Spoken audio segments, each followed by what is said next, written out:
Do you know that feeling when you are completely obsessed with someone to the point where it starts to interfere with your day-to-day life, your work life, your social life? Every thought leads to this person. You are finding ways that you can bump into that person again, rereading text messages from them. You are going onto their social media to see what their likes and dislikes are so that you can align with those. You might think this is a crush, but actually it's something completely different. I'm talking about something called limerence. Now, limerence was a term coined by Dorothy Tenoff, an American psychologist in the 70s who did extensive research into falling in love and relationships and came across a different type of love. And this was limerence. It was an infatuation or an involuntary longing for another person to accept us or love us or validate us.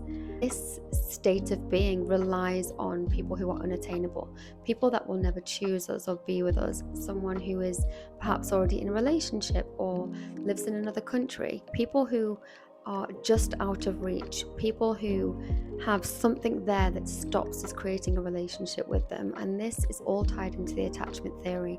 The fantasy of a person feels a lot safer than the reality of who they are.